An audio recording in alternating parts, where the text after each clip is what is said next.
Quando o anjo disse a Maria, tua parenta Isabel, que era chamada estéril, já está grávida, havia uma referência de milagre. Havia um lugar onde os milagres estavam acontecendo. E Maria entendeu isso, pegou aquela dica e apressadamente subiu as montanhas da Judéia. Gente, prazer muito grande estarmos aqui novamente. Porém, com a incumbência de testemunharmos algumas coisas que Deus fizera na minha vida. E eu já quero agradecer a oportunidade que está me sendo dada novamente pela minha amiga, pastora Helena Raquel, uma referência nesse Brasil. Eu admiro, amo e respeito.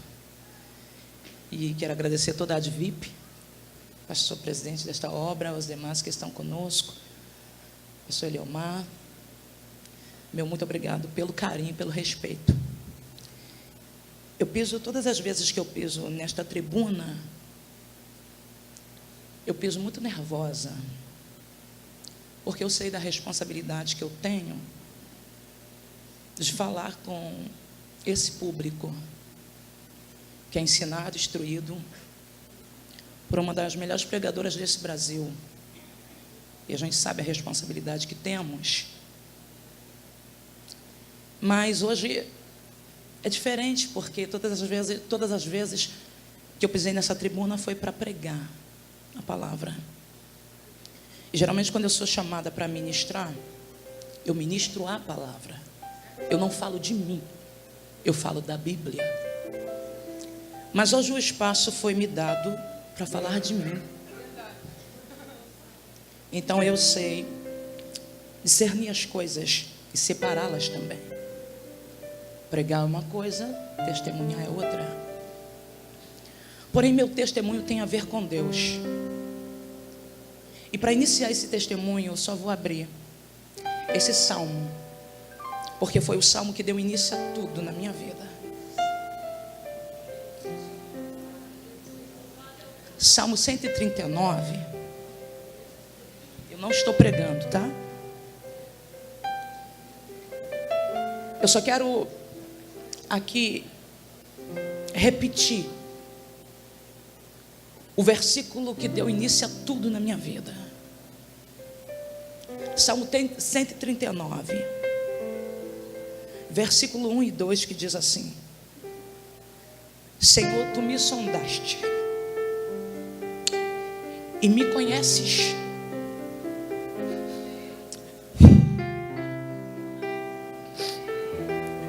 Tu conheces o meu assentar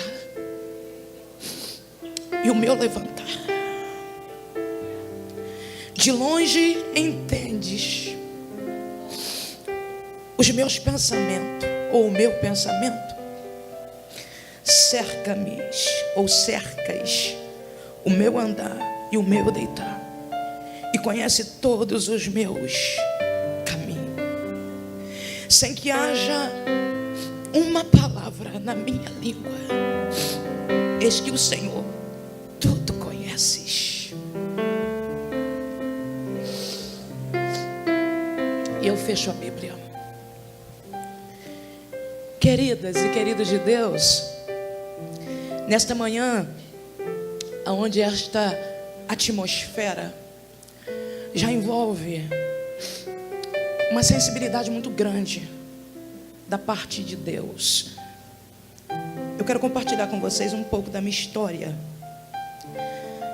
Eu acho que foram poucas as vezes que eu falei algo relacionado à minha vida, e a maior parte das coisas que eu falei, algumas coisas foram colocadas nas minhas redes sociais, mas acaba aqui sendo muito vago tudo, porque a gente acaba se limitando a falar muita coisa da vida da gente.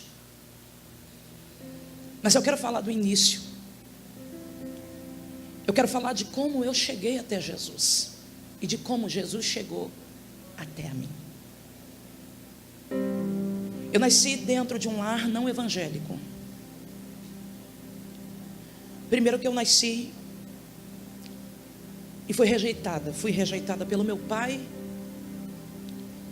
e a minha mãe. Tiveram muitos filhos. E quando eu nasci, minha mãe já estava passando muitas dificuldades, porque o primeiro marido de casamento dela havia lhe abandonado. E o envolvimento que ela teve com meu pai também derivou-se essa gravidez indesejada da parte dele, porque ele era casado. E minha mãe acabou tendo que assumir a responsabilidade total dessa gravidez, já com outros filhos. Eu nasci dentro de uma época em que minha mãe passava fome. Dentro de uma época que minha mãe já tinha dormido na prisão com os filhos. Porque um carro da polícia teve compaixão de vê-la na rua com os meus irmãos queimando em febre. E levou ela para dentro de uma delegacia, e ela passou a noite nos bancos de dentro da delegacia. A minha mãe também não servia a Deus. Ela servia a outros deuses. Eu não quero dar nomes ou denominar religiões, mas ela servia a outros deuses. E minha mãe tinha uma vida muito miserável. Eu me lembro quando eu comecei a entender um pouco das coisas. Eu me lembro que a gente morava dentro de um quarto. Eu estou falando de um quarto que tomava mais ou menos aqui onde eu estou, até onde está o final ali da parede ali da bateria.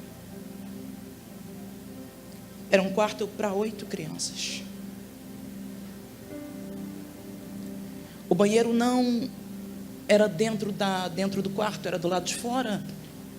E eu me lembro que o banheiro, Lucinha, não era de louça. Era feito de cimento. Um buraco grande, que a gente tinha que subir em cima daquele vaso, ficar de coca. E o medo de cair dentro daquele vaso, daquele bueiro, era sempre muito atormentador. Então a gente tinha que ter um cuidado para ir naquele banheiro. E o banheiro era compartilhado com toda a avenida. Quantas de nós, das minhas irmãs e os meus irmãos, pegaram doenças lá? A gente vivia dentro daquele quarto e minha mãe dava faxina na casa das pessoas para a gente poder sobreviver. Sendo que nem sempre dava para poder trazer o alimento para dentro de casa, porque ela tinha que escolher entre alimentar a gente e pagar o aluguel. Pagar um aluguel de um quarto dentro de uma avenida onde o banheiro era compartilhado. Tá ok. Mas a gente foi sobrevivendo. Mediante a miséria, a gente estava sobrevivendo. Eu não tinha perdido a felicidade. Eu brincava no quintal. Eu sorria. Mesmo não tendo um pingo de café dentro de casa, um pão para comer, eu ainda conseguia sorrir. A coisa só começou a mudar quando, além da fome,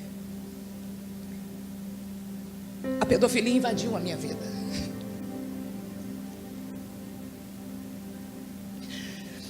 Eu só tinha 6 anos de idade.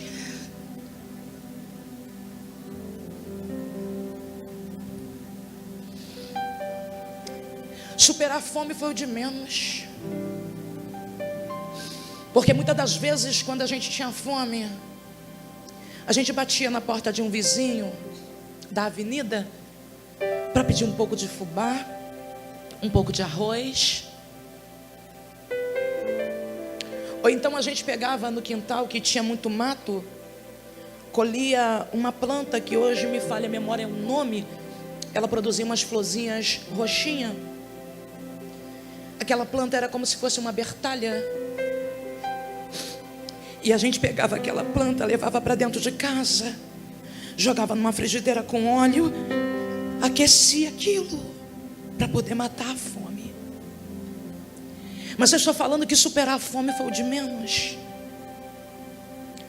O pior de tudo foi superar as marcas, as cicatrizes deixadas pelo abuso de alguém que eu confiava. Não foi nada fácil superar tudo que eu superei. E dentro de todo esse episódio que eu estou contando aqui, na época de escola, eu ganhei uma cachorrinha. Essa era uma das várias cachorras que eu tinha ganhado na minha vida, Helena. Só que os meus animais sempre morriam. E sabe o que eu ouvia dos vizinhos? Seus animais morrem porque vocês passam fome. E você não tem condições de sustentar um cachorro. Se vocês não têm nem para vocês, para que tu quer cachorro, moça? Para que tu quer cachorro, criança? Todas as vezes que eu ganhava um animal e eu era apaixonada por cachorro, sou ainda, eles morriam com uma doença que eles começavam a defecar sangue, porque eles iam para o lixo, comiam lixo. Eu não tinha condições de comprar uma ração, de dar nada, porque eu dava para eles ou eu comia. Por que eu estou contando isso? Porque foi aqui, dentro desse episódio, que Deus deu o primeiro sinal da sua existência na minha vida. Eu ganhei essa cachorra da minha ex-professora. E quando eu trouxe essa cachorra para casa, todo mundo dizia a mesma coisa: não vai sobreviver, vai morrer. Porque se você passar fome, a cachorra também vai passar e vai morrer como os outros animais que você teve. Até que eu levei essa cachorra para dentro da minha casa. Mas antes disso, eu tomei uma atitude. Eu só tinha 10 anos de idade. Nessa época, já tinha sido marcada pela fome e pela pedofilia. Eu peguei essa cachorra, levei até o quintal, me ajoelhei, olhei para o céu e disse assim: eu ouvi através da boca dos testemunhas de Jeová que passa aqui no portão, que todas as vezes eles passavam e me entregavam um folheto, me evangelizavam através de um livro amarelo que eu não me esqueço até hoje. Eles dizem que o Senhor existe e que um dia haverá um paraíso na terra, que os animais viverão junto conosco. Essa era a minha crença na época. Era a única informação que eu tinha a respeito de Deus. E eu me ajoelhei naquele quintal, olhei para o céu e falei: se o Senhor é esse Deus mesmo que aquele povo passa aqui pregando para mim, eu vou criar essa cachorra, esse animal não vai morrer.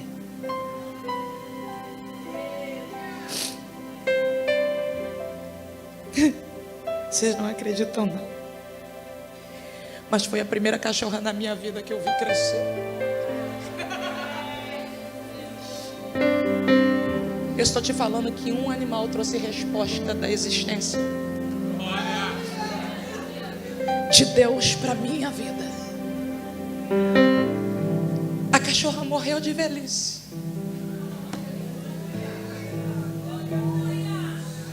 E eu estou falando que o alimento não chegou, mas a cachorra sobreviveu.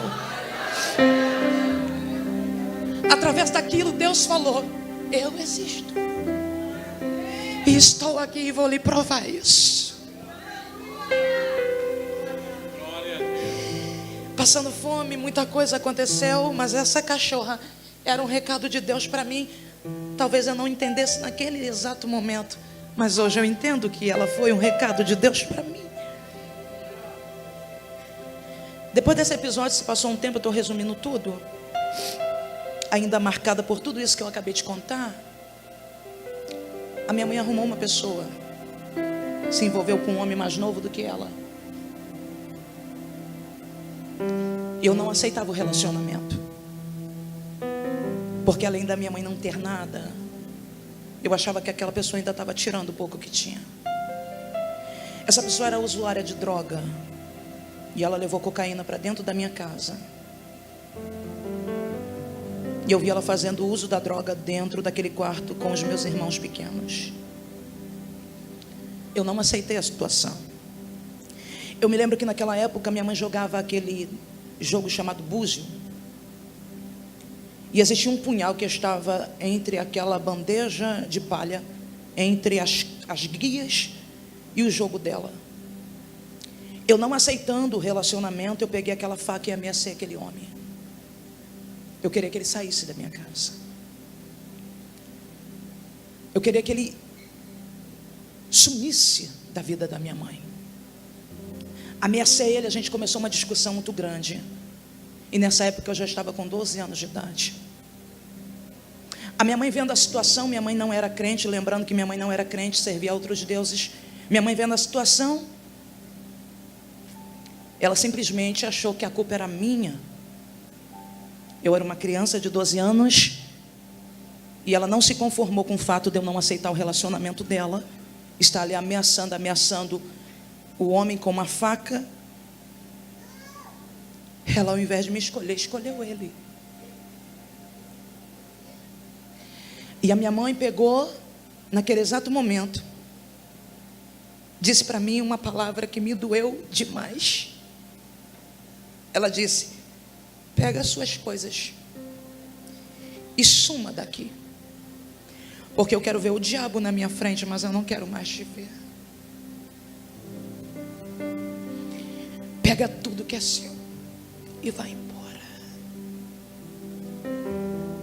Mas para onde uma criança de 12 anos iria? Qual rumo? Qual destino? Como uma criança consegue tomar uma decisão como esta? Eu estava sendo entregue para o mundo, mas existia uma cachorra dentro da minha casa que era a resposta de um Deus que eu não conhecia. Glória. Que já estava atuando na minha vida sem eu perceber. E quando ela disse: vai embora, eu me lembrei da existência de uma moça que eu chamava de vó, que era pai de um homem que me tratava como filha, que minha mãe tinha tido um relacionamento. E foi para a casa dela que eu fui. Foi na porta dela que eu fui bater. Ela já tinha quase 80 anos de idade. Ela me acolheu. Na rejeição, nos abusos, na fome, eu provei o amor de Deus na minha vida.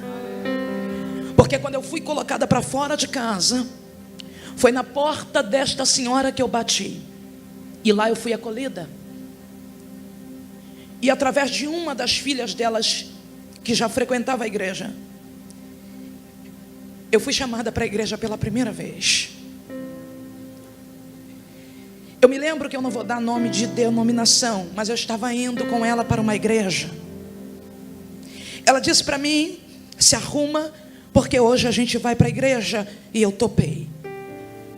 Eu me lembro que eu cheguei dentro desta igreja, estava acontecendo um culto. Eu estava com 12 anos de idade. Estava acontecendo um culto. E eu me lembro que eu sentei na última cadeira, porque eu era muito tímida, muito envergonhada. E o culto começou a acontecer. E eu comecei a observar as coisas. E eles começaram a falar de Deus e falar algumas coisas que eu já tinha ouvido através da boca daquele povo que passava evangelizando na minha porta. E de repente eu lembrei do que eu tinha falado com Deus quando eu me ajoelhei naquele quintal apresentando aquela cachorra. E eu disse para Deus: Deus, por que tu não faz comigo o que tu fez com aquela cachorra?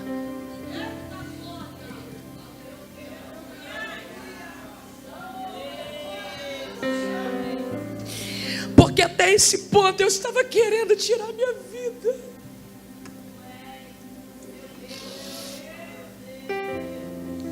Eu tinha perdido totalmente as expectativas. Mas quando ela me levou nesta igreja, que eu sentei e falei isso com Deus, eu me lembro exatamente quando alguém pegou o microfone e começou a louvar um dos hinos que marcaram a minha vida. Foi naquele momento que eu decidi fazer algo que eu já deveria ter feito há muito tempo, se eu conhecesse antes o poder desse Deus que eu sirvo hoje. Glória, glória. Ele pegou o microfone e começou a cantar: Senhor, eu sei que tu me sondas.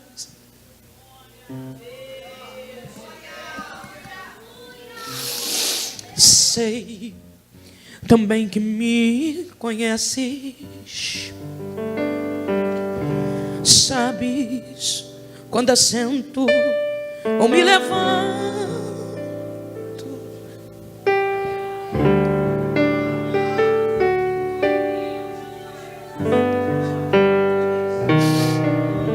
Sim, quer deitado, quer andando.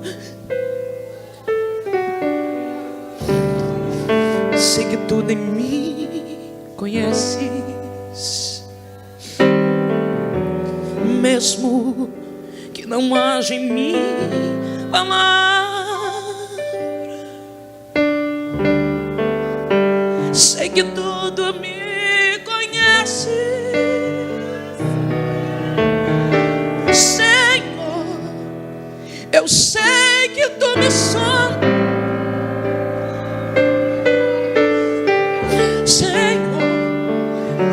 Eu sei que tu me sondas.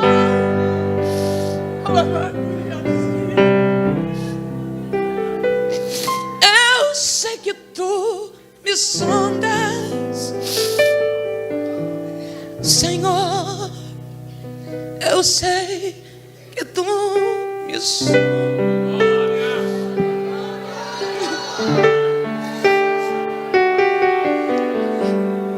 Foi passando um filme na minha cabeça. Aquele louvor entrou dentro de mim. E eu senti quando alguém se aproximou e me abraçou. Eu senti os braços de alguém me abraçando, mas eu, quando olhei, não vi ninguém. Mas me pegou com muita força.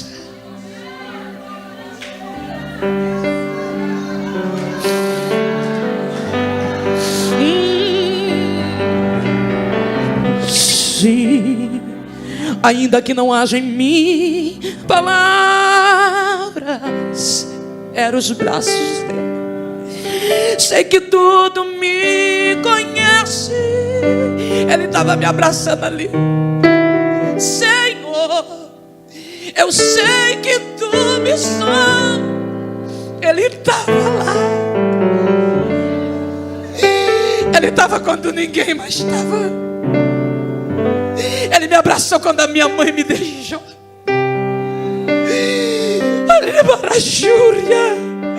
Ele me acalentou quando a única coisa que o homem fez foi tocar no meu corpo,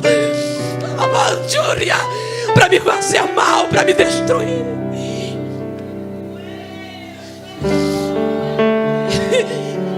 E eu nunca tinha sentido aquilo antes, mas foi Eliomar. As minhas costelas chegaram a doer. Foi forte o que eu senti. Eu não consigo dar testemunho porque só choro.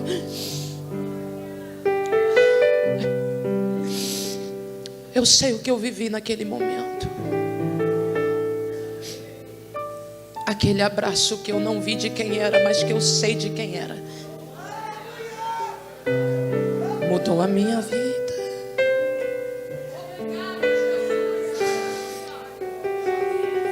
Foi naquela igreja. Foi a partir daquele momento. Eu só tinha 12 anos. 2 anos se passaram. E eu saí da casa dessa moça que eu chamava de vó e fui viver com a minha irmã, que morava em Niterói, a minha irmã mais velha.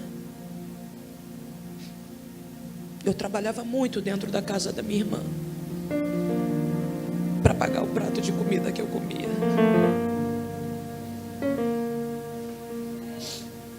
Eu cuidava dos meus sobrinhos, cuidava da casa, das roupas. Eu já estava com 13 anos, mas eu lavava, passava, fazia tudo. Eu aprendi muito cedo a limpar uma casa, dar faxina, ter responsabilidade de cuidar de criança.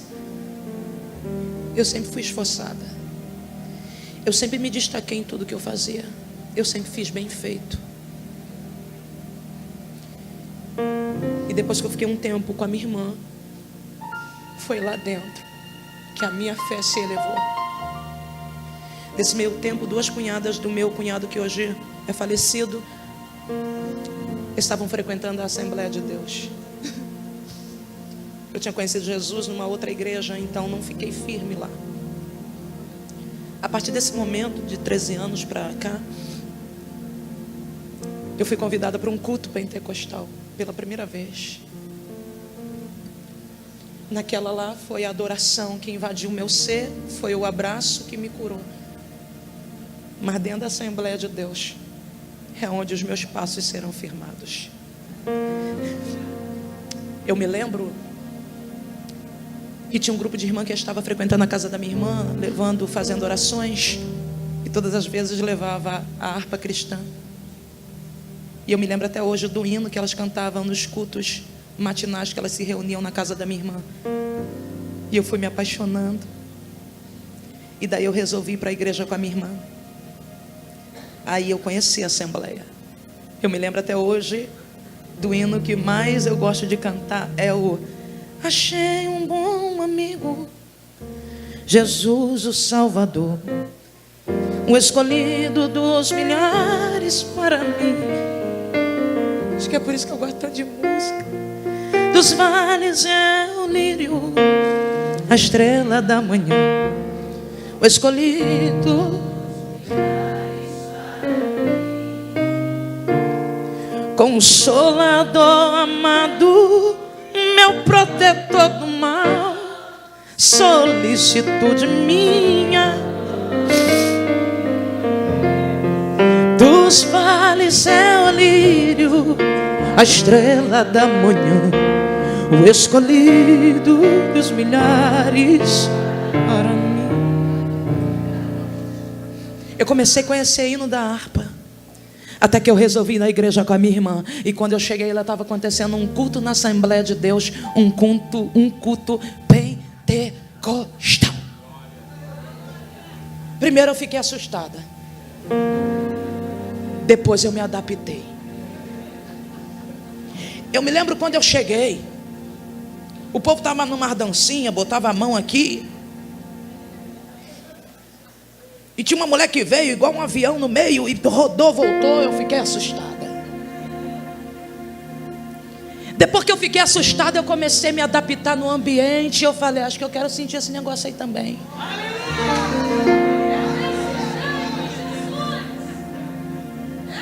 Eu me lembro que alguém estava cantando: existe um canteiro muito lindo, de flores preciosas de valor, regadas por um rio cristalino, um canteiro que jamais,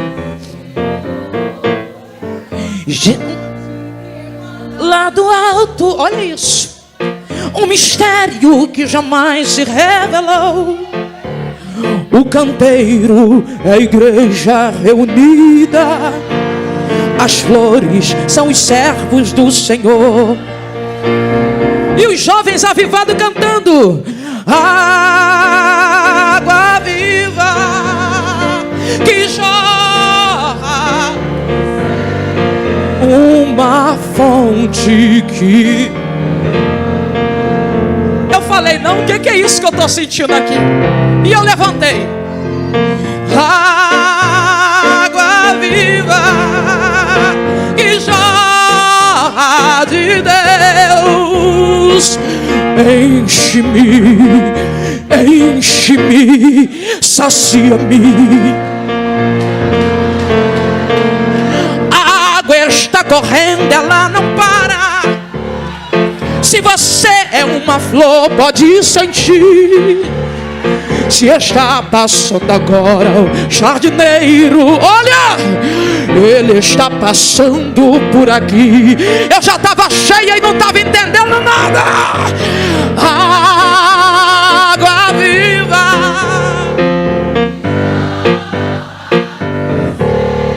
uma fonte.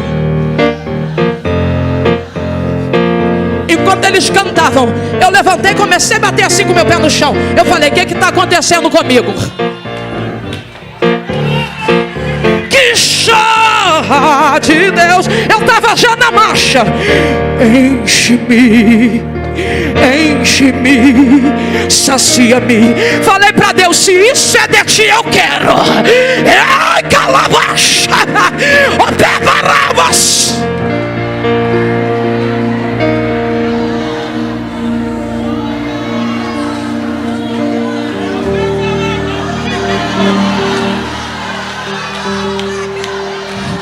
Pode passar.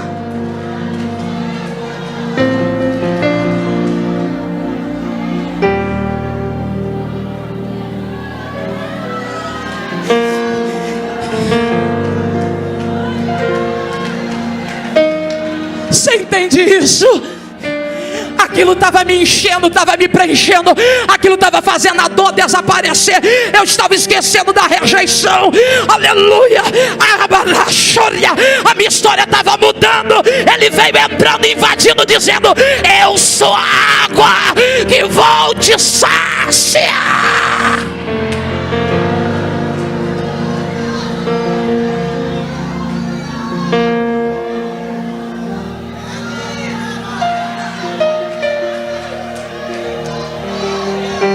Assembleia de Deus no Brasil marcou minha vida. Enquanto eles entoavam os louvores, eu comecei a bater com o pé no chão. E eu perguntei para mim mesmo: o que é que eu estou fazendo? Eu disse: eu não sei o que é isso não, mas eu estou sentindo uma alegria, uma vontade de marchar. A minha irmã tinha me levado, que estava na igreja já há mais tempo, olhou para mim e falou: tá fazendo o que? Eu falei: também não sei. Eu só sei que eu estou sentindo um negócio aqui que eu não consigo parar. O grupo de jovem acabou de cantar.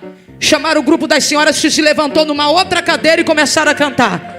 A Bíblia nos conta uma história de um homem chamado Moisés, que foi escolhido por Deus. Eu falei: quem é? Para libertar Israel. Ele nasceu e cresceu, sendo seus pais hebreus. Mesmo criado por nobres, amava o povo de Deus. Subindo ao monte Horebe, algo lhe aconteceu.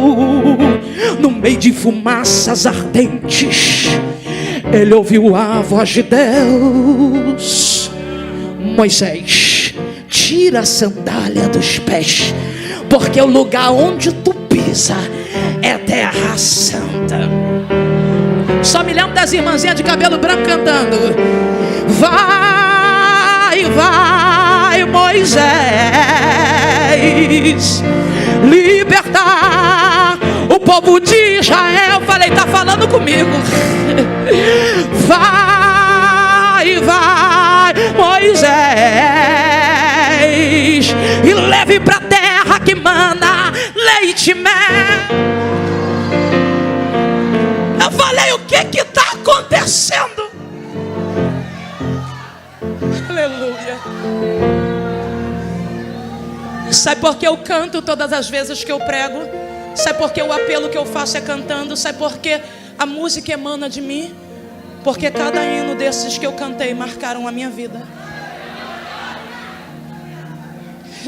E eu me lembro que elas cantaram. Daqui a pouco chegou a hora do apelo. Eu já tinha levantado a mão ali, mas só que eu fiquei com vergonha na assembleia. Eu falei: Jesus, eu já te aceitei, né? Mas estou com vontade de aceitar de novo. E o que eu faço? Jesus falou: tu já me aceitou? Então tá. Eu falei: estou com vergonha. Falou: não, deixa que eu vou trabalhar. Enquanto eu estava lá, dentro da Assembleia de Deus, sendo tratada, afirmando a minha fé, dentro do quartinho da minha mãe estava acontecendo um rebuliço. Ela me expulsou e Deus foi lá e arrancou o homem da vida dela. Quando eu fiquei sabendo notícias da minha mãe, era minha mãe chorando, dizendo: estou doente, fulano foi embora e eu estou sozinha. Você sabe o que eu fiz? Abri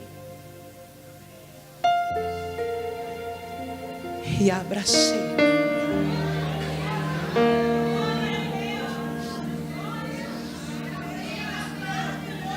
Falei para ela, tá vendo o que Deus está fazendo na minha vida? Detalhe, quando o primeiro amor nasce dentro da gente, eu usava uns catoquinhos de short. Ganhado ainda, porque minha mãe não tinha condições de comprar roupa pra gente, as patroas que dava. Então tu imagine, às vezes a criança era maior ou era menor que eu. Quando o short não ficava curto demais, ficava comprido demais. Mas aí aceitei Jesus, ô Carla. Aconteceu tudo isso. Mas eu ficava olhando as meninas só de saia. E eu queria aquilo ali pra mim. Porque eu não me conformava, eu dizia, não tá bom do jeito que eu tô. O Espírito Santo de Deus começou a fazer uma obra. Quando ele saiu, eu voltei. Voltei abraçando a minha mãe. Voltei para, aleluia, para perdoá-la. Só que eu voltei, mas eu fui para a casa do meu irmão. E a minha cunhada já estava frequentando uma igreja pentecostal. Eu falei, meu Deus, agora deixa quieto. Voltei, aí eu falei assim, eu quero uma igreja igual aquela que eu estava indo lá. Aí minha cunhada falou assim, olha só, tem uma igrejinha que está acontecendo uma mini vigília lá dentro da boca do leão, que é lá no buraco quente, né? Deixa aqui. Aí ela falou, quando você, uma vigília boa, eu falei assim, vamos embora lá. Só que eu não tinha roupa para ir. Não tinha roupa, não tinha saia, não tinha muita coisa não. Eu me lembrei de uma bermuda da minha mãe. Era um bermudão jeans, até aqui, só que era jeans listrada, toda colorida. Imagine, vermelha, azul, amarelo e branco. Até hoje eu me lembro das cores. Peguei aquela bermuda, falei, eu não vou de bermuda, né? Então o que eu faço? Minha mãe não está nem sabendo, mas eu vou fazer isso aqui. Abri a bermuda no meio. Fiz um rasgão, assim ó, com a força na mão. Abri. Pedi uma agulha e linha emprestado, porque nem isso tinha dentro de casa. Pedi uma agulha e linha emprestada à vizinha. Peguei aquela bermuda, comecei a costurar na mão. E eu fazendo uns pontinhos do lado do outro. Que até desde nova eu sei costurar, minha filha, deixa quieto. E eu fazendo aquele ponto, ficou com uns pontão desse tamanho. Eu botei aquela bermuda, enfiei, virou uma saia mídia até aqui, só varão. Que como eu abri, era uma bermuda, então o negócio ficou como... Eu fui assim, ó. Eu fui vestida de gueixa para a igreja. Falei, meu Deus, eu vou para a vigília. E andando assim, ó. Se fizesse assim, acabou. Falei, se eu escorregar no morro, acabou. Mas eu fui assim, ó. Aí fui assim. Chegou na vigília. Tem um pandeiro aí, não? Arrumaram logo. Agora, hoje sim, né? Posso demorar muito não, eu só estou contando uma parte, tá? Se eu contar as outras, é um livro. Escuta, aí cheguei na vigília, na tal da vigília, vestida de gueixa, com a bermuda que era da minha mãe, cortada, que eu fiz uma saia, listrada, assim, ó, varão. Visto é alto, hein? Se converteu?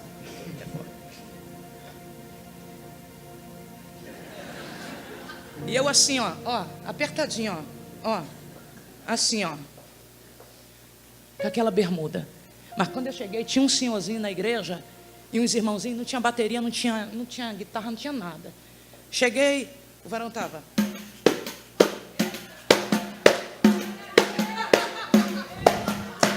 Ele quer te dar água, ele quer te dar água.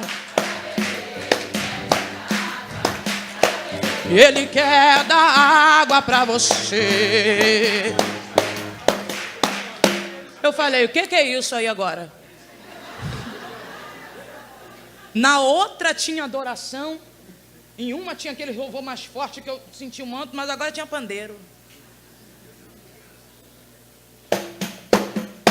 O mistério é de fogo.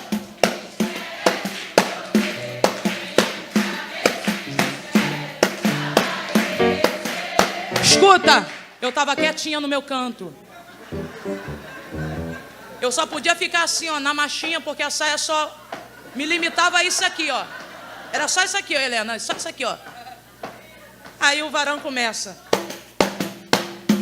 O azeite desce lá da oliveira, não é que dá de qualquer não, faz isso não.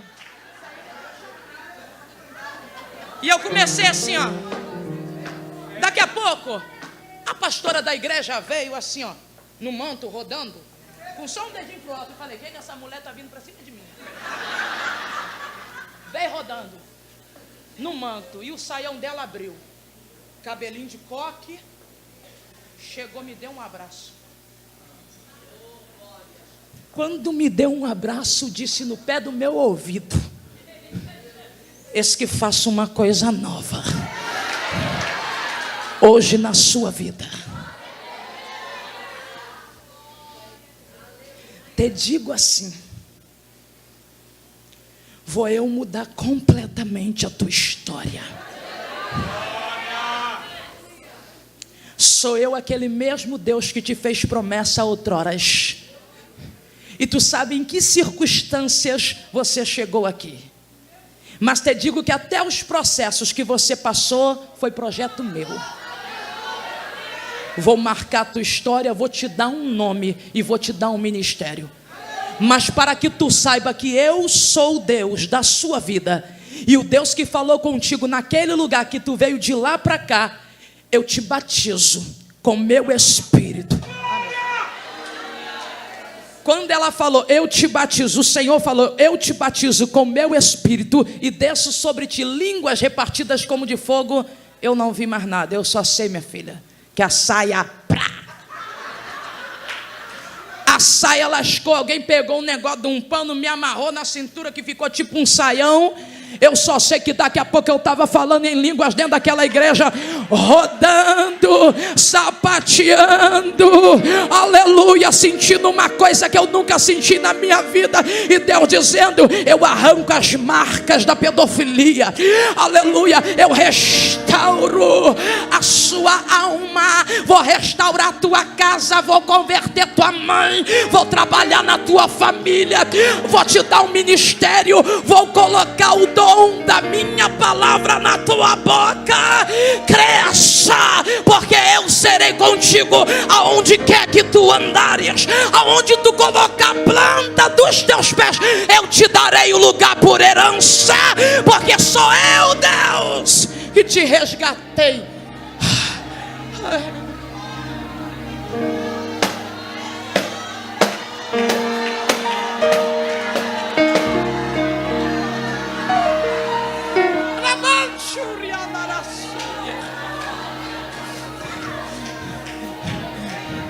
E se eu te falar o que aconteceu depois, eu não tenho tempo. Mas olha, eu cheguei como um Zé Ninguém naquele lugar. Eu cheguei com as minhas emoções destruídas na presença de Deus. Eu cheguei pedindo para Ele me fazer esquecer o que eu tinha vivido antes. E Deus falou para mim, tu não vai esquecer, porque será testemunho.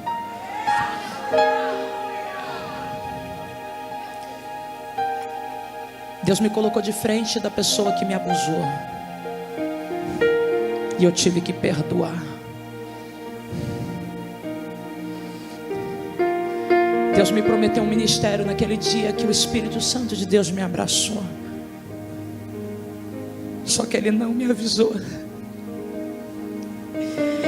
que junto com tanta glória viria tantos processos. Ali eu não conhecia muita palavra, então eu não entendia que junto a todo aquele mover do Espírito viria tantas lutas, viria tantos momentos ruins na minha vida que iriam querer me fazer desistir. Eu achei que eu ficaria firme para o resto da vida. Eu não achei que o tempo me derrubaria. Eu não achei que o pecado entraria. A gente passa processos, mas a gente precisa entender que Deus tem um controle de tudo. Eu não caí de paraquedas aqui. Sabe aquela saia? Era a única que eu tinha. A irmã, quando viu descosturando, disse assim: pega que eu vou costurar para você na máquina. Essa mesma saia foi as saias que eu usei para frequentar outros cultos. Eu nunca troquei Jesus por roupa. Eu nunca deixei de buscar a Deus porque eu não tinha um look bonito para colocar. Aquela saia era uma bermuda da minha mãe que nunca me limitou à adoração. Mas Deus falou para mim um dia: eu vou te dar condições de você escolher a saia que você quer usar. Eu vou patrocinar você. E eu sonhei com um guarda-roupa novo, e um homem abria e dizia: escolha, é tudo seu.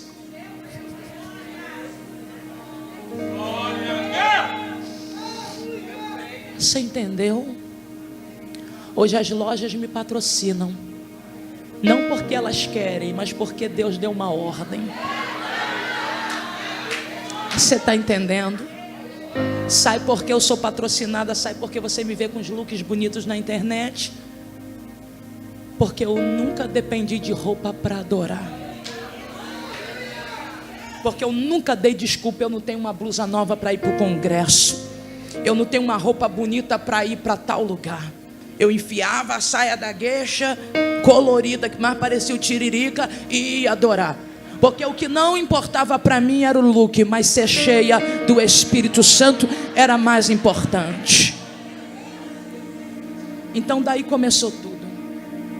Daí começou uma longa empleitada de desafios, de provações, de instabilidades. Eu precisei passar muitos processos para chegar no nível de espiritualidade, relacionamento e profundidade com Deus que eu tenho hoje. E eu estou falando que profundidade de relacionamento a gente não conquista de um dia para outro. Eu estou falando que não é só levantar a mão e colocar a Bíblia debaixo do braço. Eu estou falando que o nível de intimidade, de relacionamento que eu tenho com Deus hoje não se derivou do dia que eu levantei as mãos, se derivou de todos os processos que eu passei na minha caminhada. Relacionamentos profundos você só consegue obter quando você supera coisas profundas. Eu superei muita coisa até chegar a ser hoje o que eu sou. Superei uma separação que Deus restituiu e restaurou o meu casamento. Superei quedas e instabilidades. Superei pecado. Superei muita coisa para chegar e abri mão de muita coisa para estar no altar. Abri mão de muitos erros. Abri mão de muita coisa para hoje ter acesso ao que eu tenho. Não foi do dia para a noite que eu conquistei o relacionamento profundo que hoje eu tenho com Deus. Não, não foi. O ministério não me trouxe só, aleluia, reconhecimento. Ele me trouxe muitas marcas, me trouxe muitas cicatrizes, mas que eu olho para elas e digo todos os dias: eu superei cada processo. Então aqui eu estou contando uma parte do testemunho dessa moça que hoje você de repente conhece só pelas redes sociais, que bota uma saia midi e tira uma foto bonita, mas que a vida nem sempre, aliás, foi tão bela quanto as minhas fotos que eu tiro. Eu tive momentos difíceis.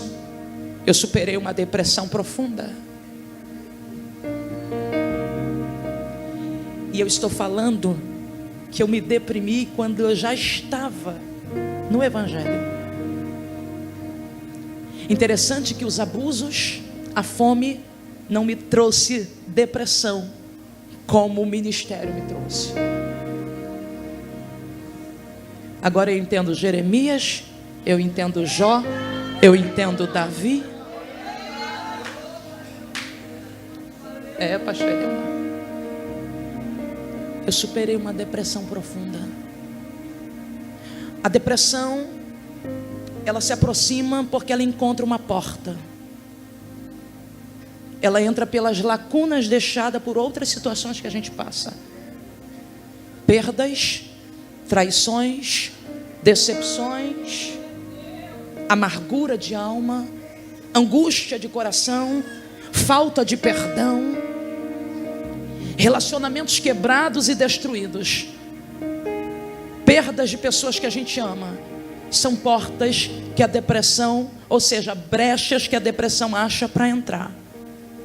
É uma doença neurológica sim, mas que Satanás se aproveita dos nossos neuros comprometidos para entrar e destruir o nosso emocional e o nosso psicológico. E a minha teve uma porta: a perseguição que eu sofri dentro da igreja, as acusações que eu enfrentei de gente que carrega uma Bíblia debaixo do braço. Eu não sou contra a igreja, eu sou a favor da igreja. Eu não sou contra meu irmão, eu sou a favor do meu irmão. Mas por um dado momento na minha vida eu tive a igreja contra mim.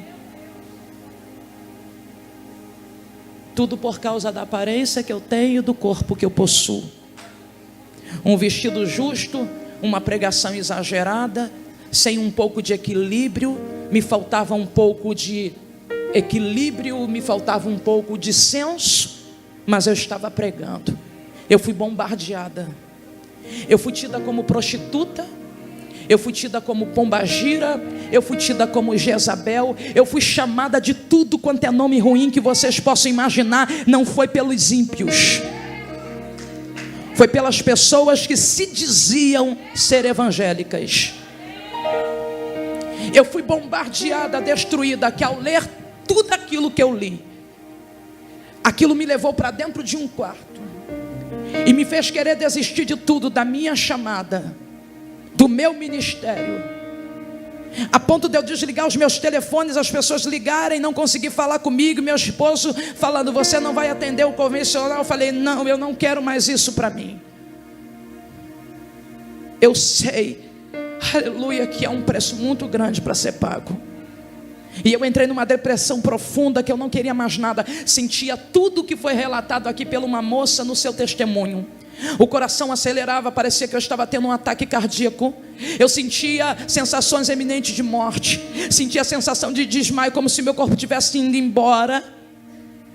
Sentia dores no meu corpo, um medo, um pavor na minha alma, que todas as vezes que eu parava no médico, o médico dizia: a sua pressão está 12/8, a sua pressão está normalíssima, você não tem nada, os seus batimentos cardíacos estão corretos. Então o que é que eu tenho? Eu tenho uma doença que a depressão colocou em mim, uma doença, ou seja, uma doença que a depressão trouxe para o meu corpo por causa de perseguições, por causa de palavras malditas, por causa de palavras de gente que acha que ferir é só usando uma espada ou usando uma arma de fogo, que matar é só quando a gente aponta uma arma na cabeça de alguém. Não, a gente mata e a gente fere com palavras também. As palavras me feriram, quase me destruíram. Eu fui para dentro de um quarto dizendo: Deus, eu não sou prostituta, eu não sou aquela mulher que estão falando que eu sou, eu não estava lá fazendo nada errado, eu estava pregando a sua palavra. E aí o que aconteceu? Eu me deprimi, me joguei dentro de um quarto e quis desistir de tudo, pedindo a Deus para me levar.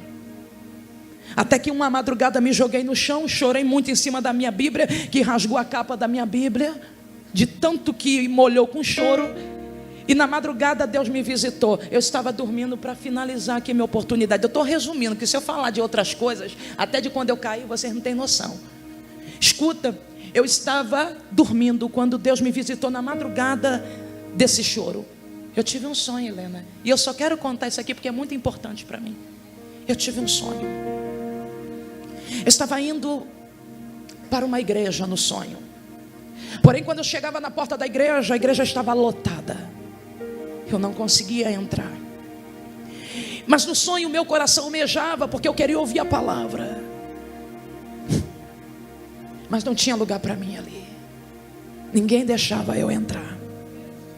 Então eu voltava triste daquela igreja e seguia meu rumo num caminho escuro, numa rua sem saída.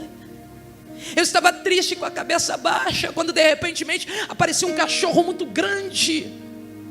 Era um animal muito grande, ele aparecia no meio do meu caminho, e eu dizia: pronto, agora mesmo que eu serei destruída. Ele vai me atacar e eu vou morrer, porque não tem ninguém aqui para me defender. O cachorro apareceu, mas de repente, quando ele se aproximou, ele me olhou bem. E quando ele me olhou, eu senti que houve um pavor no olhar dele. Porque quando ele começou a sentir medo, ele começou a jogar as patas para trás, recuando, e eu não entendia. Eu dizia: por que esse cachorro que eu estava prestes a me atacar, eu estou sozinho aqui, ele está recuando? Nisso ele sumia nas sombras, e eu via a oportunidade de continuar avançando. Eu continuava avançando naquela rua, até que aparecia uma mulher toda rasgada, e ela vinha como se fosse me atacar, mas de repente ela tomava a mesma atitude do cachorro.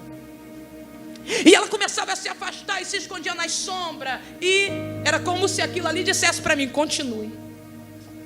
E eu continuava, até que no final da rua encontrei uma porta grande de madeira, e eu sabia que para mim atravessar para um outro lugar, eu tinha que entrar naquela porta de madeira. Quando eu entrava pelaquela porta de madeira, tinha um homem muito alto, de quase 3 metros de altura, todo vestido de preto, com a cara pintada de branco. Você sabe aquele personagem que faz o Jardim do Inimigo, aquele homem que se pinta? Era mais ou menos parecido com ele, só que tinha 3 metros de altura. Ele entrava dentro, ou seja, eu entrava dentro daquele lugar e via aquele homem grande, mas ao mesmo tempo que eu entrava, eu ficava apavorada por causa da altura, do tamanho e aparência dele, me assustava. De repente eu vi, quando ele me olhou de rabo de olho, ele começou a se afastar. Só que no sonho me bateu uma curiosidade, porque não era a primeira vez que aquilo tinha acontecido. Aconteceu com o cachorro, aconteceu com aquela mulher, e agora aquele homem estava recuando. Ele estava se distanciando de mim, e eu tive a ousadia de perguntar para ele: ei, deixa eu te fazer uma pergunta. Por que você está se afastando de mim? A mulher fez a mesma coisa, um cachorro fez a mesma coisa, o que está acontecendo? Aí ele disse assim: é porque quando você chegou aqui, você não chegou sozinha. Aí eu disse para ele, olhei para o lado, olhei para o outro, não vi ninguém do meu lado. Eu falei assim: como assim? Eu não estou sozinho, eu não estou vendo nada aqui. Aí ele disse: não, tem uma luz com você.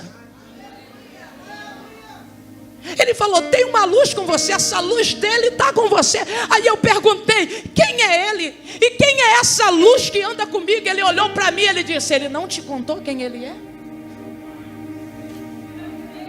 Eu falei: não. E ele virou para mim e ainda falou: mas e ele não te contou porque ele anda contigo?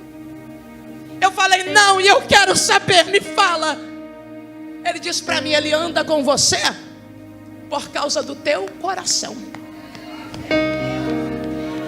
Aí ele virava para mim e dizia assim: moça, tu tem um coração bom, tu tem um coração nobre, ele te conhece aqui, por isso que ele anda contigo e não está deixando a gente se aproximar. Eu estava diante do inimigo, vendo o inimigo confessar diante de mim o porquê que eu era protegida.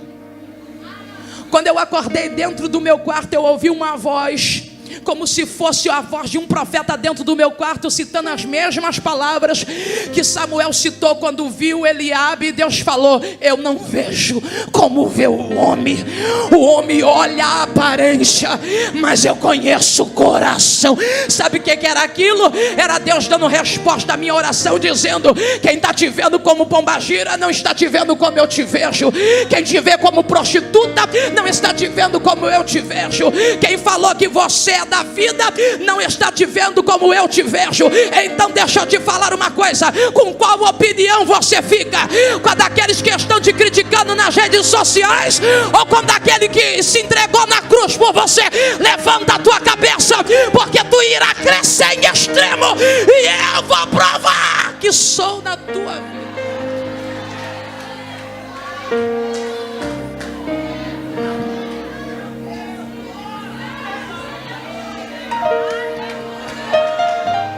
Eu estou falando que Deus não usou profeta para mim. Eu não fui numa igreja e recebi uma profecia. Não foi um irmão que me motivou. Eu estou falando que não foi pastores que me deu uma palavra. Eu estou falando que um demônio num sonho na madrugada, veio e teve que confessar: sabe por que eu não te ataco? Aleluia, porque Deus anda com você. Essa luz que anda com você, aleluia, Ele anda com você por causa do teu coração. É o diabo dizendo: ei, se fosse por causa da tua aparência eu já tinha te destruído. Mas é por causa da tua essência, do teu caráter, é por causa da tua alma. Eu não posso tocar. Aleluia. Oh, glória a Deus. Já vou finalizar. Isso aqui, escuta, isso aqui é só uma parte. Eu gosto de dar testemunho de restituição de casamento quando eu prego para mulheres. Aí eu falo tudo. Falo de tudo, de adultério, de tudo. Porque se tem uma coisa que eu não tenho é vergonha de falar nada da minha vida. E nem tenho preocupação de quem alguém, ou seja, com quem possa falar alguma coisa da minha vida. Porque eu ainda chego e falo: foi isso mesmo. Escuta, olha para o meu passado, mas olha para o meu presente hoje. E veja quem eu sou hoje. E fecha a sua boca. Porque eu não me chamo Leandra Nascimento, não. O meu nome é Leandra Superação. Aleluia. Porque eu venci, não porque eu sou capaz, não porque eu mereço, mas porque o Deus que fez a minha cachorrinha crescer até hoje ainda perdura na minha vida, dizendo: eu sou, aleluia, o Deus da tua vida. Ele é o amor da minha vida. Pensa em alguém que eu amei como eu nunca amei ninguém. É Ele. Pensa em alguém que eu nunca me esqueci. É Ele. Pensa em alguém que quando uma música é tocada me faz lembrar. É Ele. Pensa em alguém que quando eu falo eu sinto um amor tremendo, me dá uma saudade do céu. É Ele. Ele é motivo da minha existência. Aleluia. E eu vou finalizar aqui, meio-dia. Escuta. Todas as vezes o nível de intimidade da gente muda. O nosso relacionamento muda. Meu relacionamento hoje com Deus é tão intenso que eu viajo por esse Brasil sozinha. Detalhe, além do meu marido trabalhar na área secular, meu marido tem medo de avião, ele tem fobia. Marcos, se tu estiver vendo isso, eu estou contando. Tem fobia, não entra. Então é muito difícil eu pegar até a minha família, de repente, para viajar, passar umas férias em outro estado. Não entra, nem pagando. E nem deixa eu levar minha filha menor, que ele fica naquela coisa: se o avião cair, morre só você, não minha filha. Eu falei: eu posso, né? Eu posso me lascar de lá, né? Deixa quieto. Mas então ele tem fobia, então precisa às vezes dar satisfações, porque o povo fica indagando tudo. O povo gosta de se meter na vida dos outros. Tem que andar com o marido. Eu vou fazer o quê? Eu vou obrigar? Eu vou dar uma injeção de diazepam todas as vezes que eu viajar para botar ele dentro de um avião? Se meu marido morrer lá em cima, você vai pagar? Deixa quieto. Então eu ando muito só. Quando não só, assim, nas viagens, aí a minha assessora vai comigo. Mas todas as vezes que eu estou só, que eu entro no avião, quando tem uma cadeira vazia do meu lado, a primeira pessoa que eu convido: Jesus, senta aqui. E eu estendo, Helena, por incrível que pareça, eu estendo a mão, mesmo não vendo, eu estendo a mão e para mim eu estou pegando. O nível de intimidade da gente muda, que a gente fica até meia louca. É uma loucura que bate na gente, eu seguro. Eu sinto. Resumindo, essa mulher que vos fala, que superou as marcas da pedofilia, superou a fome, superou o abandono. Essa mesma mulher é a mulher que hoje prega, que ajuda outras vidas que necessitam, que precisam. Essa mesma mulher, ela continua com aquela mesma essência de menina, continua com a mesma sensibilidade, tenho as mesmas raízes, não me esqueci de onde eu vim. Acho que por isso eu sou tão assim com o povo, porque eu entendo. Eu sou da época do feijão bandinha. A Helena está perguntando o que é isso. Tu não pegou essa época não, né, Helena? Pegou não, né, Helena? A Helena tá assim, ó. Mulher, feijão bandinha era vendido a varejo para quem não tinha condições de comprar um saco. E sabe o que era feijão bandinha? Aquela parte que catavam e que sobrava. Então, era a parte que a gente comia. Eu vivi dos rabiscos por muitos anos na minha vida. Eu vivi dos rabiscos, da parte que sobrava. Sabe o que minha mãe fazia? Era pé de galinha e sobre de galinha. O sobre vocês sabem o que é, né? Ai, eu tenho um nojo. Não, tenho nojo não, faz com batata que eu como. Eu vim de lá. Sou da época da carne seca, que era mais gordura do que carne. Eu sou dessa época. Eu não esqueci de nada disso, e por isso que eu sou a pessoa que eu sou. Eu te entendo. Eu entendo você. Eu entendo a sua dor, as suas dificuldades, eu entendo. Entendo todas as áreas da sua vida. Por isso você vai ter o meu abraço sempre, o meu carinho sempre e o meu respeito. Viu? Eu sou dessa época. Mas eu estou aqui. E para a honra e glória do Senhor, eu cheguei onde eu cheguei. Detalhe, orem por mim. Orem muito por mim. Amanhã, 10 horas da noite, sai o meu voo. Eu vou ficar 12 dias na Europa. Vou pregar em 4 países. Já estive na Europa uma vez e estou retornando. Mas agora eu prego em Portugal, Suíça, Paris e Bélgica.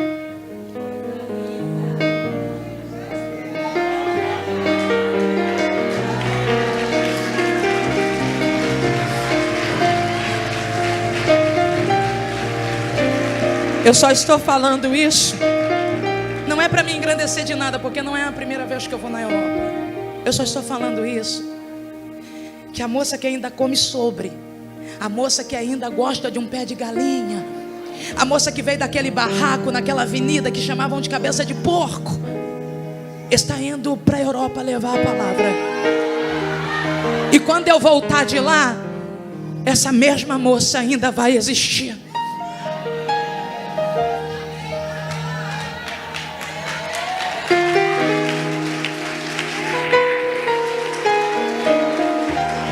Isso é amor? Isso é amor? É amor, né? É amor. Tu só podes vencer se estiveres em Jesus. Tu só podes vencer se andares em tua luz. Suzete Amaral, 1996. Tu só pode vencer este mundo de pecado, de joelhos dobrados.